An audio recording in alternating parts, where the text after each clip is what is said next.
Welcome to the 24/7 Prayer Podcast. I'm Brian Heasley. And I'm Hannah Heather, and we're so glad that you're here with us today.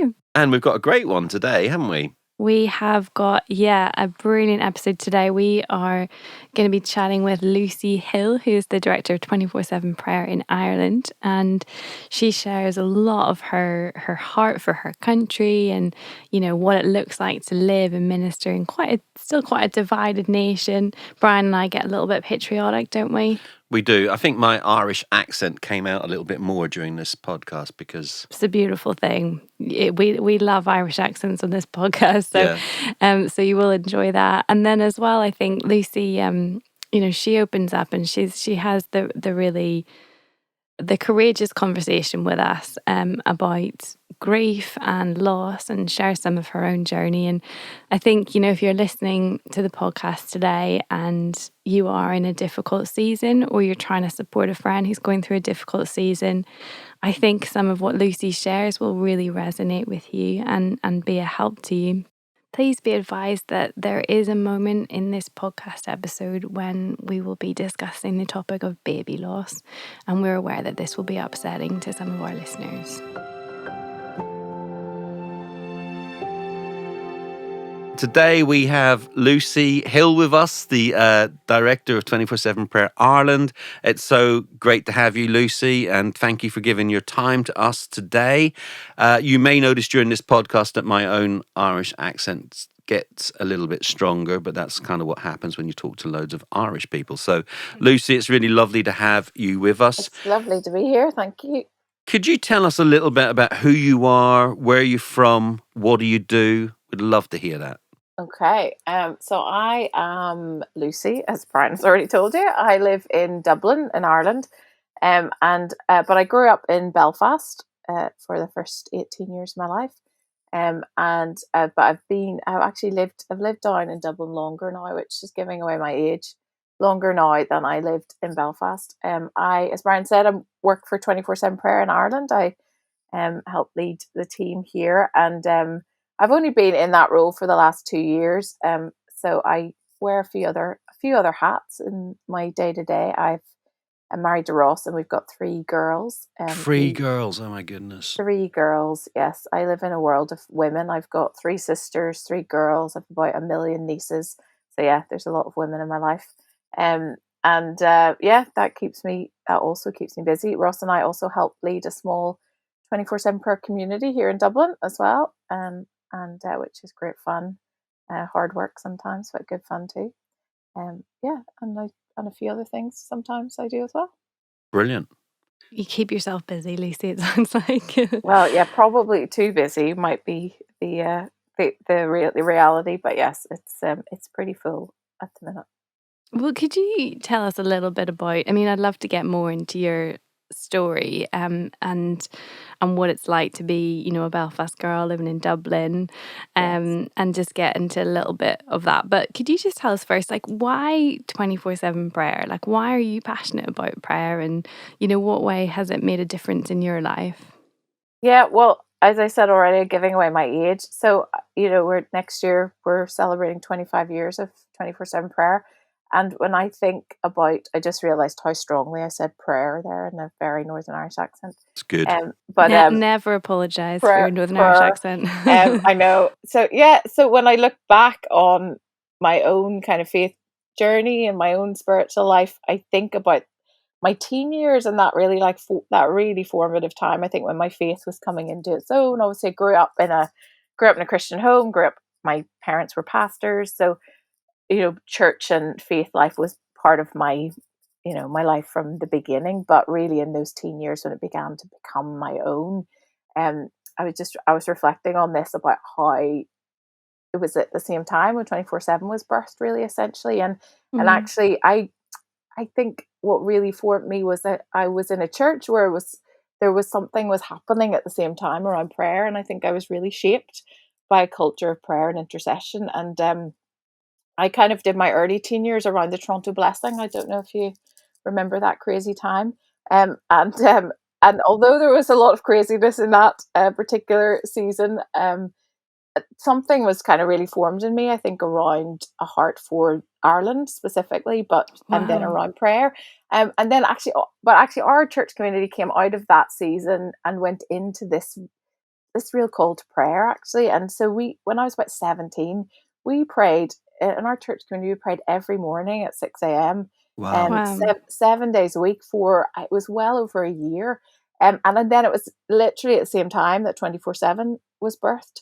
And so like I remember getting up at like 10 to 6 and heading down in my school uniform, and being a part of that. And then 24/7 happened, and I just kind of got caught up into that. I was at, first gathering in Frankfurt. I remember standing with Brian outside a nightclub praying for Ireland.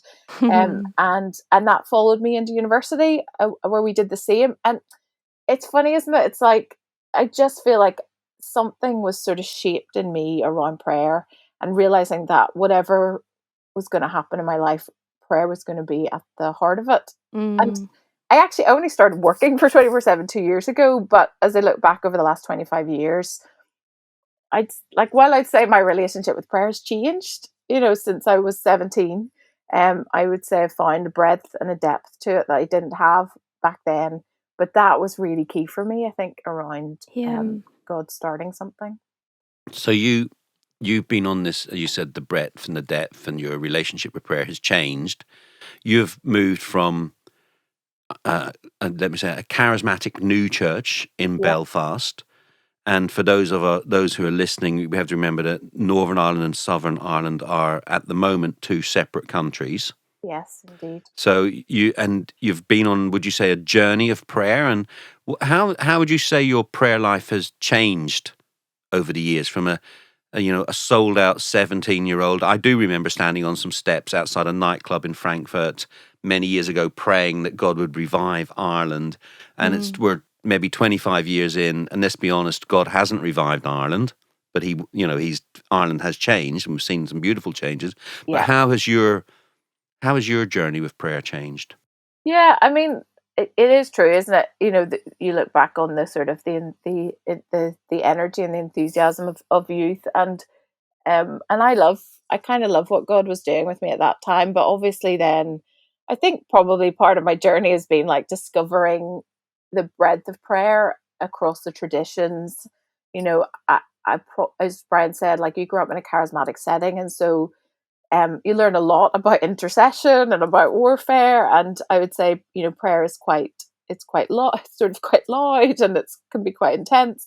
And I probably, particularly in the last 10 years, I think, have discovered the more contemplative side to prayer, and some of the beautiful things that that you don't get in a new church setting around liturgy, and the church calendar, and some of the richness that comes from that, I think, as well. And so I heard someone recently refer to himself as a contemplative charismatic. And I love that. I love that it's not either or, that it's not like you have to kind of either, be a wild and crazy charismatic, or who only does intercession. But that you and the reality is that, like, we pray differently in different seasons in our lives, don't we? And Mm-hmm. so I think, Mm-hmm. Yeah.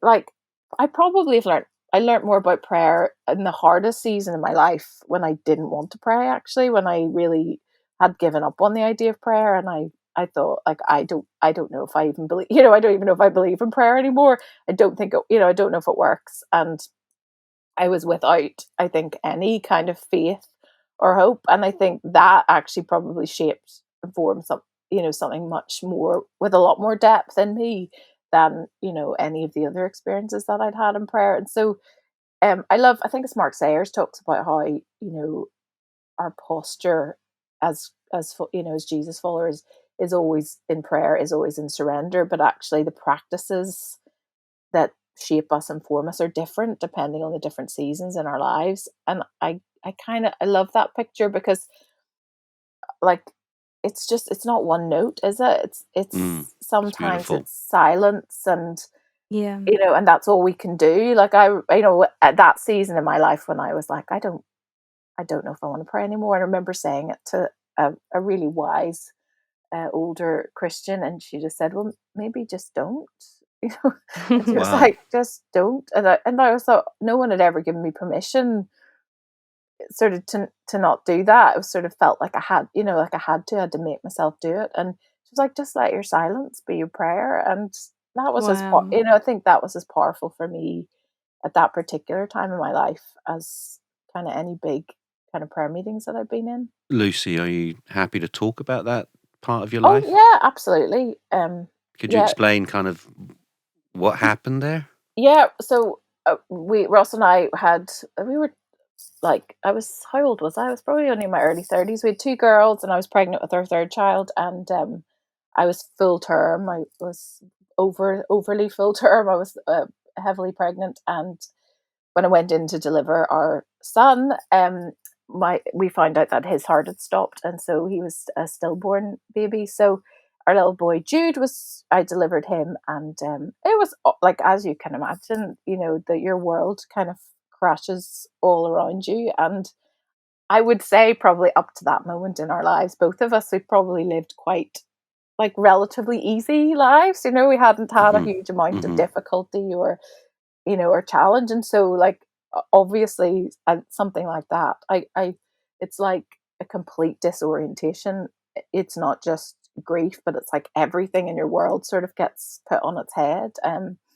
And so naturally, your faith is really challenged in the midst of that, and in the midst of your pain. And so I and that was I just remember thinking, God, I don't know how to trust you anymore, because it's like, Wow. if Hmm. when you're pregnant, you pray for you pray for your baby, don't you? Yeah. And your hope is obviously for a healthy baby. And I thought, you go through all those emotions, don't you? I was like, did I pray any less for this one? Did I? And Mm. of course, you go to blame, but then yeah, you go. And I'm quite a rational person at times. I remember thinking at one point, well, like, of course, like, why bad things happen all the time in the world around us. People are, in pain and experience loss and grief all the time. Why would I be immune to that? But Hmm. but then at the same time, something in me was like, but God, why did you let that happen to me? Why did that happen? And I really felt like, God, I don't know if I can trust you anymore. I don't know how to Wow. pray as if I trust you. So, and that takes, it's like trust in any relationship, isn't it? It takes time Hmm. to like find your way back to sort of being oriented again around a God that we can trust, even if we don't understand everything that's happened to us. Wow. And so prayer was really complicated for me, I Yeah. think. Yeah. And so they said, like, silence or just praying my pain uh, Hmm. was was a really important part of that, I think. And I'm sure we're going to have people listening here who are in a Yeah. season where they feel God hasn't heard them, or He's Yeah, let them down, or what would you? I mean, we're not an advice column, but I like what? know. And and I know that this is way more complex. But if you were to give someone a encouragement in a time of darkness, what would you say, Luce? I think like I think I really learned in that season not to fear the dark. And Wow. it isn't it like, it's in our culture, everything dark is sort of bad, is sort of symbolic of something bad, isn't it? It's like, the Yes. nighttime, and we're kind of cultured to fear it a little bit. And it's Brene Brown, I think, has that really lovely illustration around empathy, isn't it? Where it's like, is someone sitting in the dark, and our temptation is always to kind of go in and pull the light switch, and Mm. make it bright again. And I remember Yeah. that, when you're in the depth of grief and pain, people just desperately want you to be okay. And you will be in time, but you can't kind of rush that process. And I always think, Mm. like, my picture of Jesus really changed in that time, because I Wow. realized that instead of like him, in a weird way, instead of, because that's what he did, he climbed down into the darkness, essentially into our world, and sat, and he dwelt among us. So he sat in it. And I feel like sometimes in Christianity, isn't it, we rush to turn the light on. I love, Barbara Brown Taylor calls it like a solar Christianity. It's like, oh no, Wow. everything's okay. Like, we're Mm. okay. And she talks about a lunar Christianity, which is like, that has light Wow. and dark.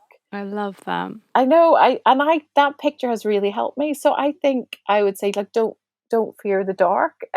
Because, and actually, I don't want to do a mini preach, but Now you go. the most helpful and comforting passage for me in scripture, actually, through that whole season, was Mary in the garden. When Jesus is resurrected, but she doesn't know it yet. Mm. And I'm always really struck that, like, she's at a tomb, she's tending to a place that's essentially death. Like, it Yeah. represents death. It's a dead place, and a tomb is a dark place. And she is showed up there, and Jesus is already there, but she doesn't realize it yet. And Mm. I think for me, it was like that, just really realizing that, I might not even be aware. I might be in a dead place or feel like I'm just tending to dead things. But the resurrected Jesus is already there. I just haven't Wow. kind of yet realized it. And so I didn't know that at the time. It's only in looking Yeah. back.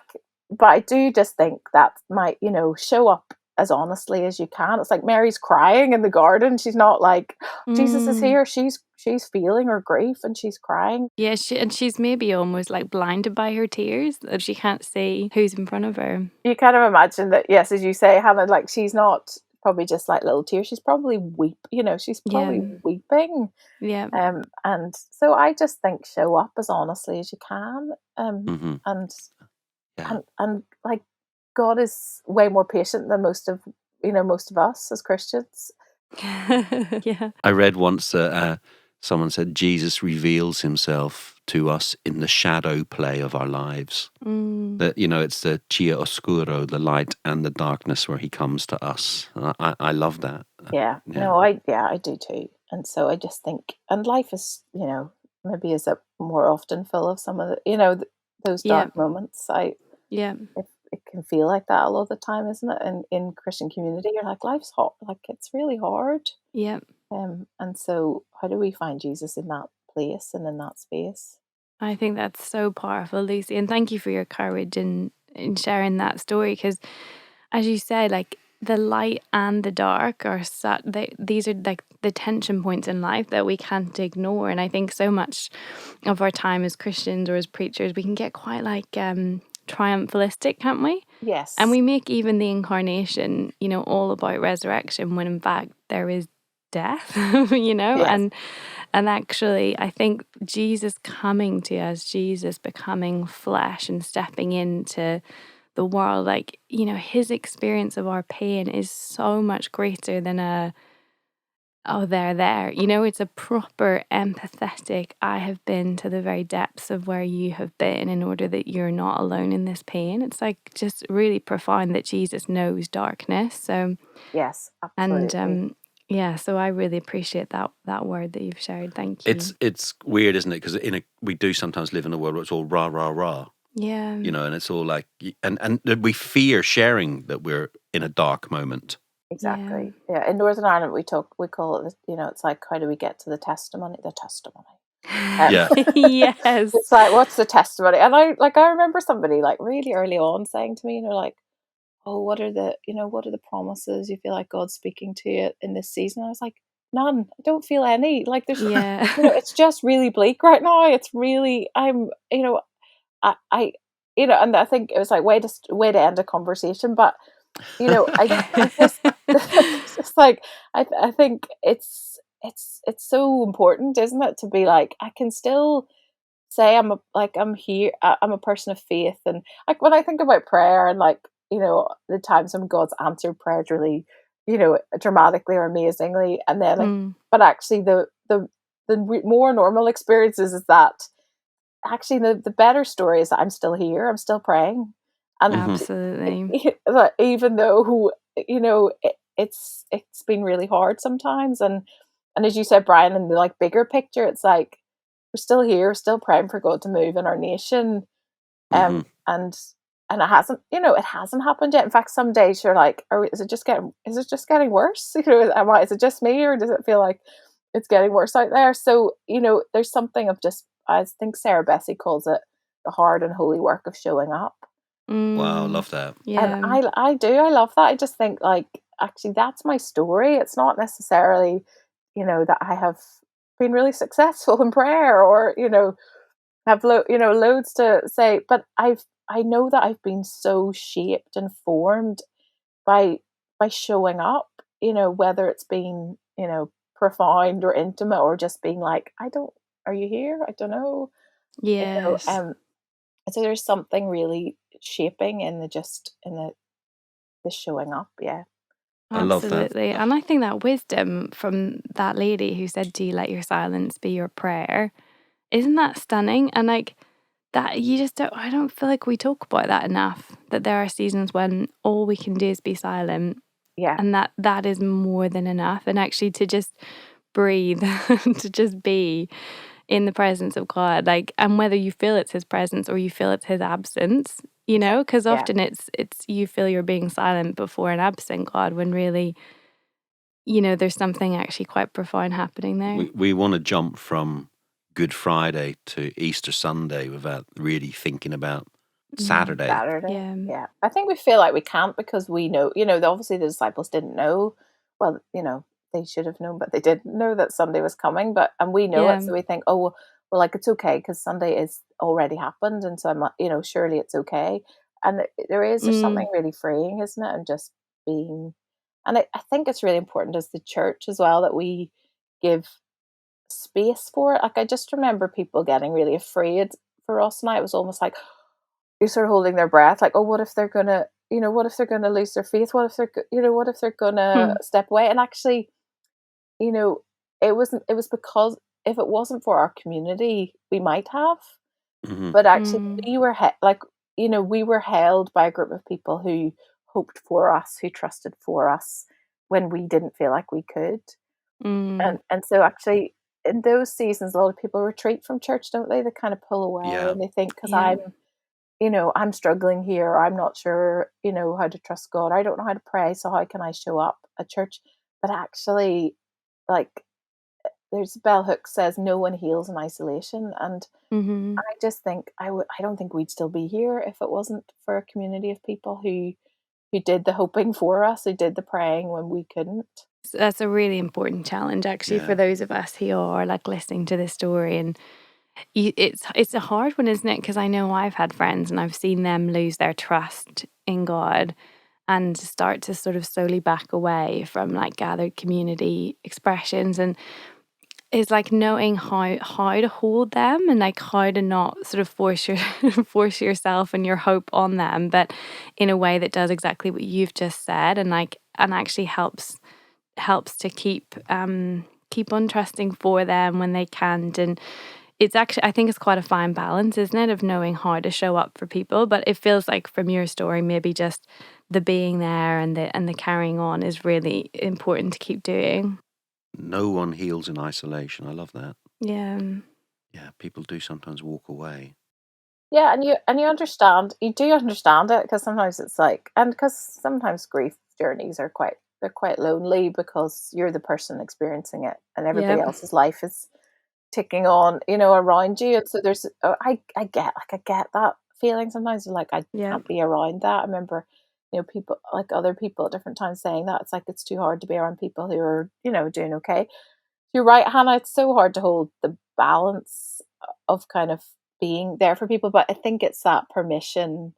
It's the like answered the joy of answered prayer and the lament of unanswered prayer, and it's like, Yeah. do we in church community find a way to hold space for all of those things, um, without diminishing like who God is and what God's doing, but equally just recognizing just some of the reality of that prayer can be really hard and really painful at times. Wow.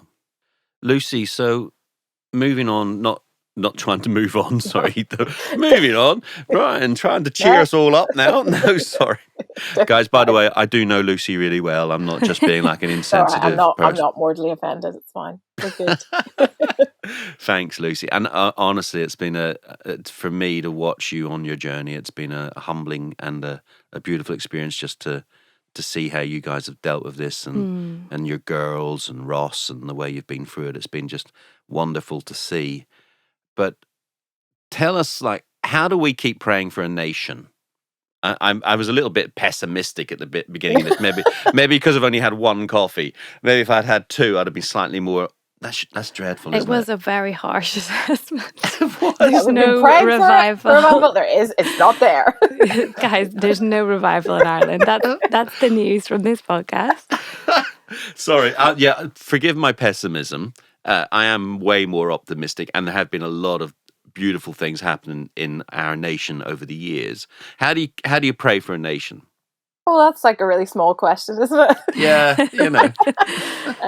Oh gosh, I mean, it's funny when you asked me at the start about why prayer and why passion about prayer, and like the other thing I was thinking about was like obviously in Ireland you've got this sort of like great heritage around like Celtic Christianity, but actually more specifically for me, you know, growing up in Northern Ireland, right like throughout the Troubles, and then I was 18 when the Good Friday Agreement was signed. Which, for those of our listeners, was the peace agreement signed between the British government and some of the terrorist organisations and Sinn Féin and a few other people like that, which brought about peace in our Yeah, land. a peace of sorts in Ireland, and but like I was just thinking, I was like, that was.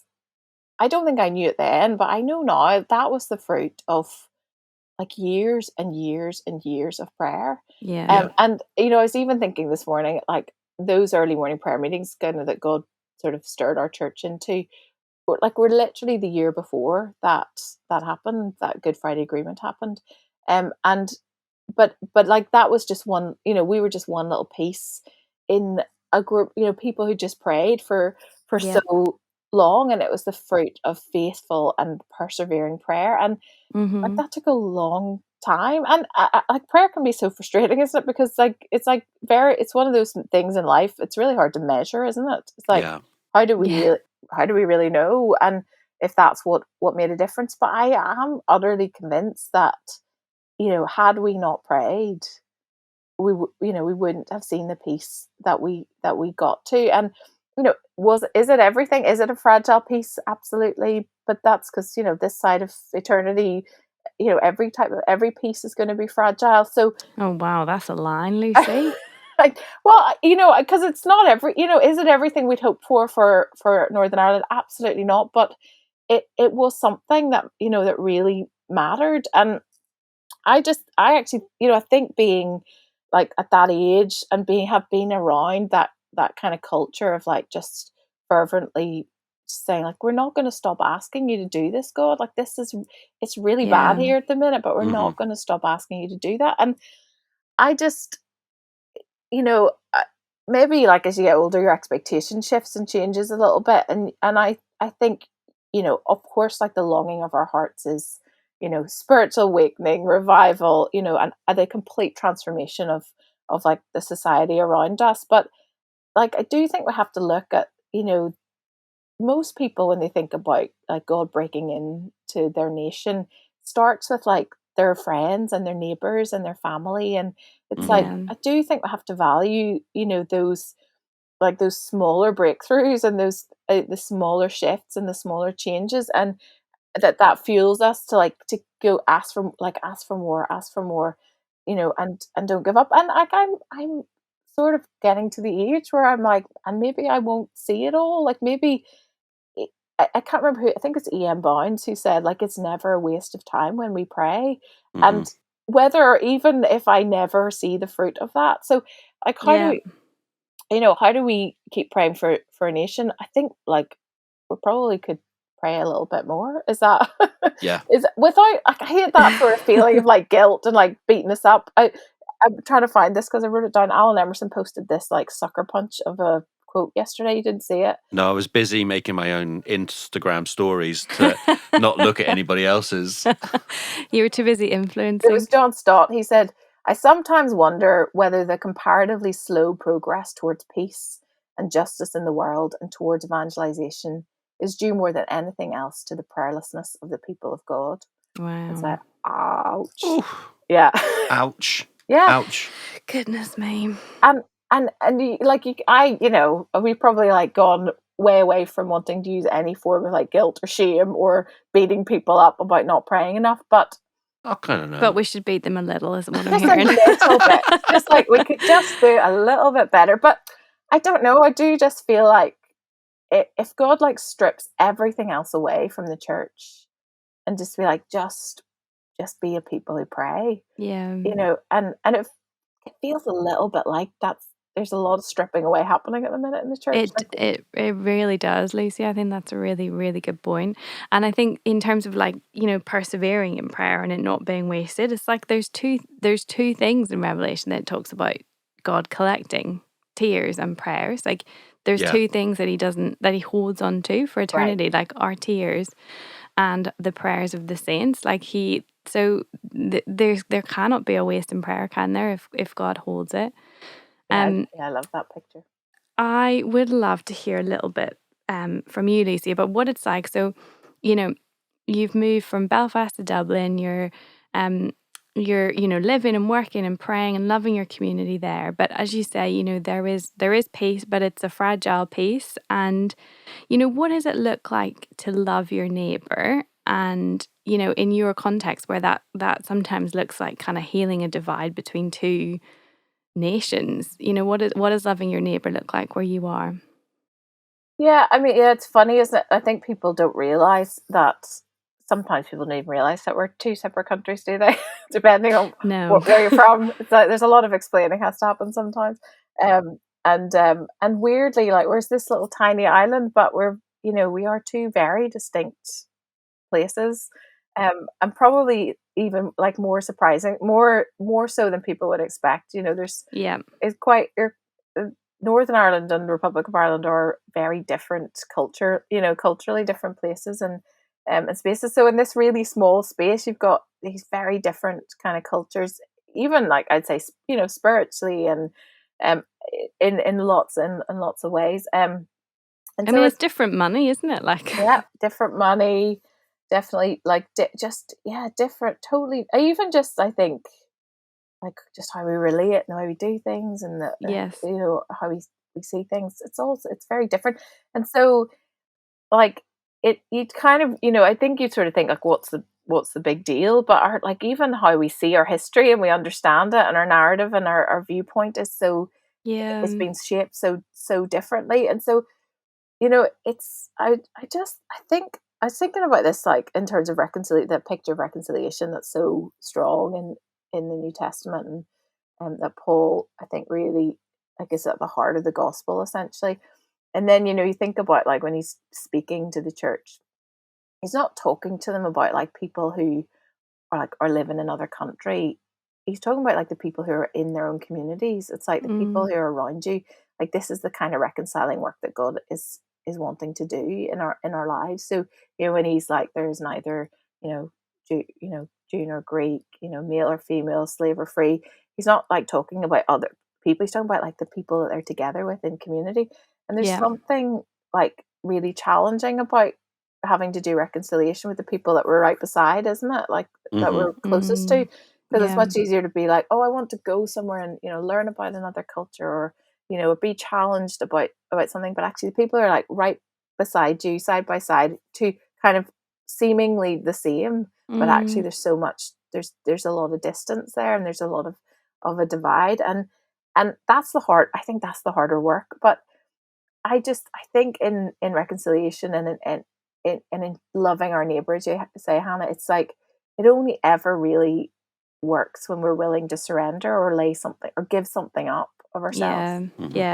And maybe like, could I say in the church, like we haven't always been very good at that, of like, being willing to give up sort of something of ourselves, because I think sometimes we're so driven by sort of fear of the other. Like we're really good at othering, so it's like we're in here and we fit in this little this kind of little set, and it's safe in here and it feels comfortable. But we're really good at othering, and like in Northern or in Ireland, like we're really good at othering Catholics and Protestants. It's like it actually really amazed me when I moved down here, like how little people understood about the Protestant tradition.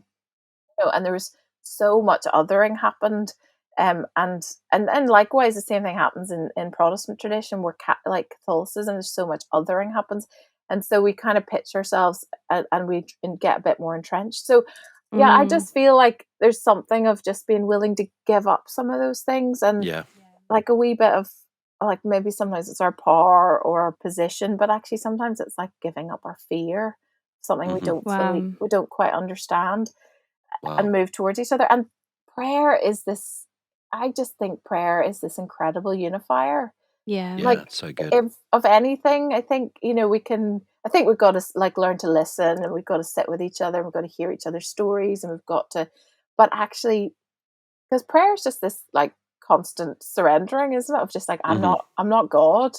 I'm not in control. And so when we do that together, something really significant happens, or something really So good. powerful happens. So I think what I'm really excited about, even from a 24/7 prayer perspective, is the way in which I'm seeing that happen, like, right across Ireland, actually, just in little pockets. People just being like, don't really know what to do, or we don't know what God is doing, but we just want to pray together. I come from East Belfast, which is an incredibly Protestant tradition. My background, is possibly not particularly positive towards the Catholic Church, but now I work with some beautiful Catholic believers. I think last month I had the glorious opportunity of going to the Vatican.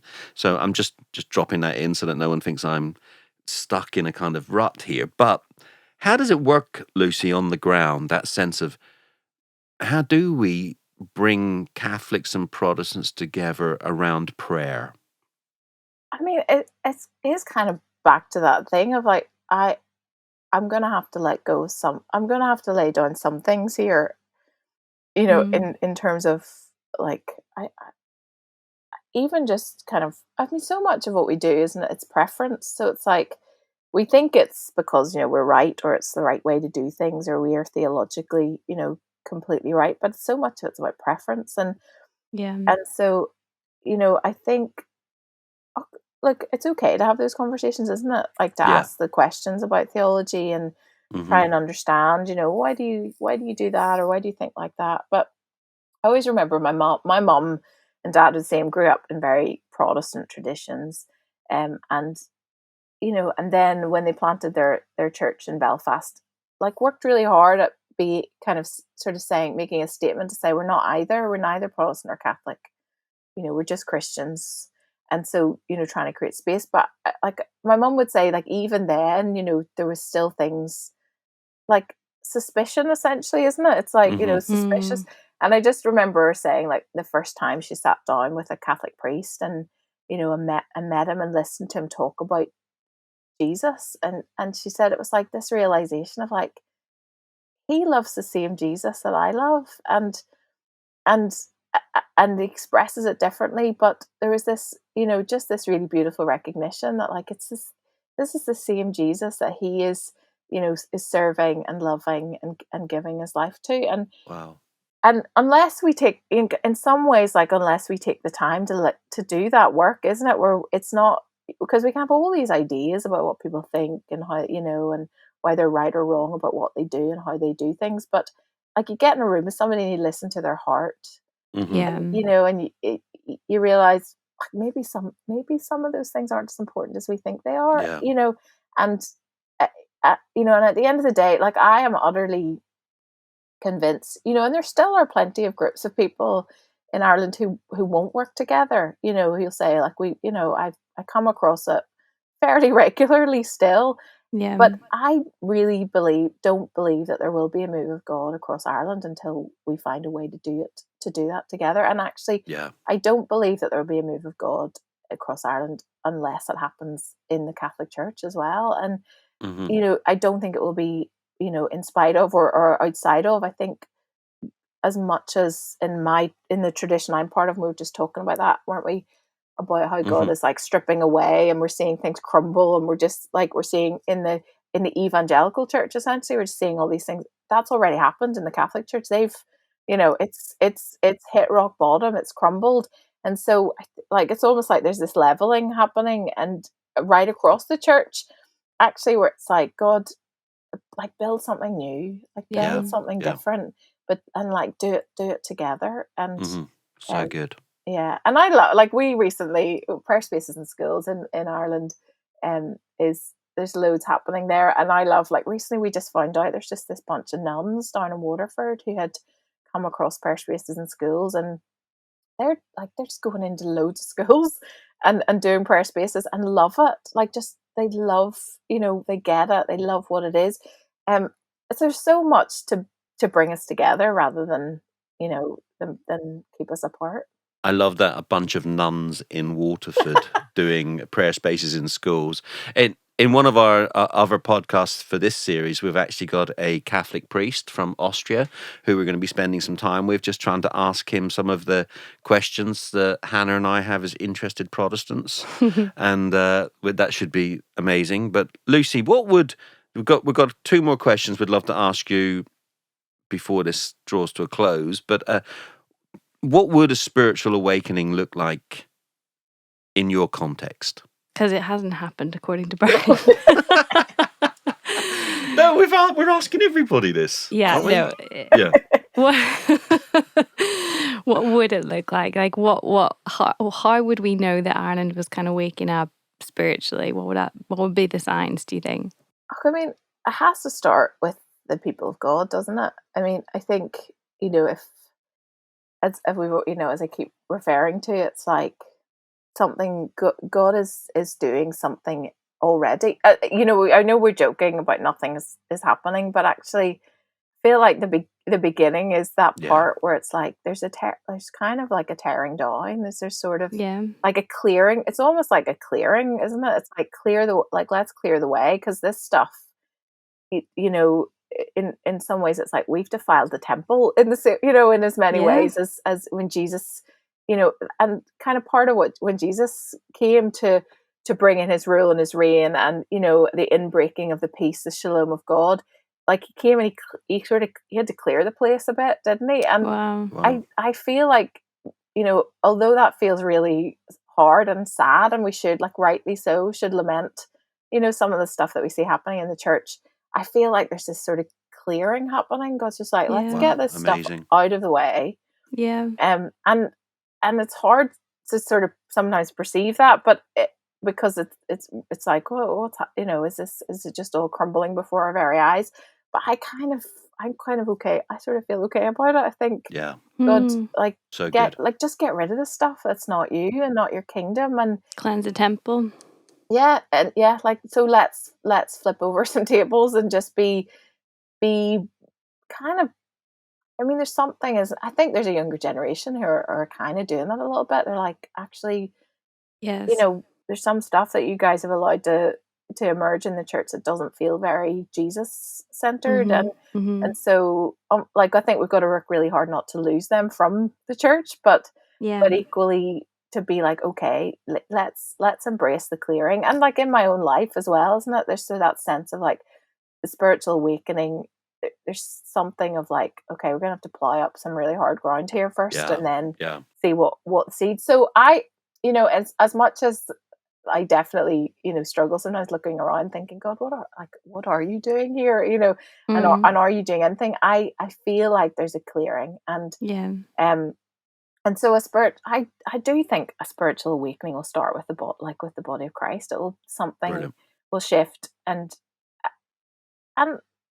like, I know we're about prayer, but I do sort of feel like it'll be a church that finds its way to its knees, like, that really starts to take prayer seriously, and and not, I think, like, Asbury, is sort of something, we've probably reflected on a bit this year, but there is something in that of sort of like, it's not prescriptive. Like, let's not sort of say, spiritual awakening will look like when we're doing, X, Y, and Z. I think prayer will look different in different contexts and how God uses it and does it. But I do think essentially it will be that.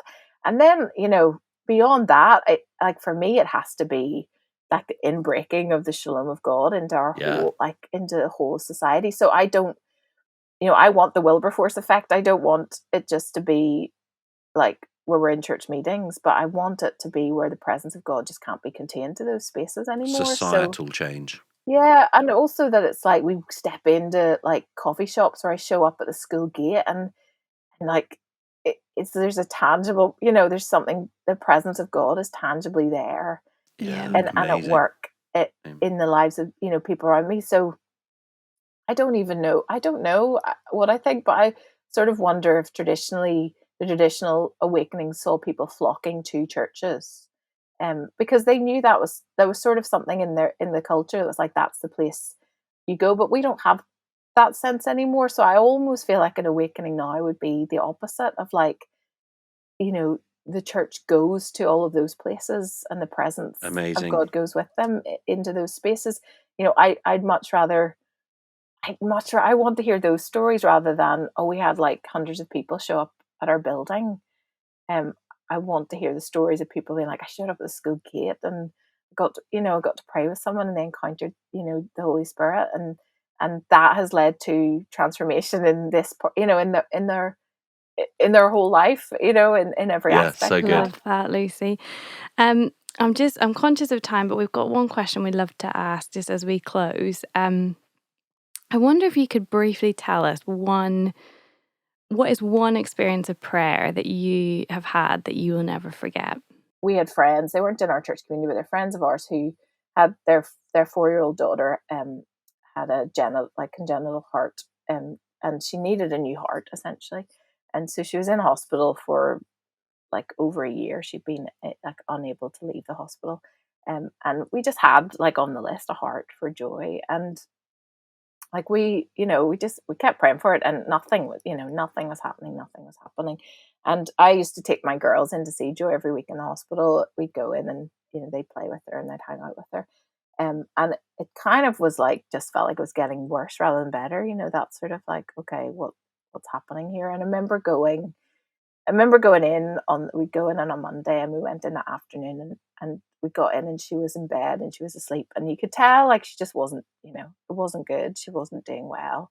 And this, her body was really struggling, and she was, really weak. And so we stayed for a little while, and then I just remember like leaving with the girls, and we were all sort of they were young, but we were quite quiet. And I just got into the lift, and I was so emotional, and I just said, God, don't you dare let that little girl die. And and it was like, it was like silent. The girls and I just stood in silence, and we left, and that was it. Like we just walked, got in the car and drove home. And literally 4 hours later, I got a text that said, we're on the way to Newcastle. There's a heart. Wow. Oh, wow. And That's amazing. yeah, and I said it earlier, like those stories for me are few and far between.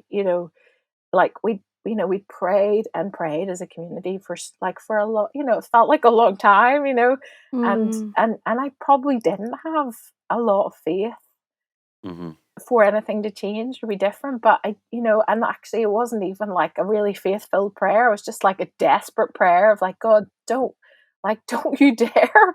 And then and there it was, and she went on to have a heart transplant and is doing amazingly well.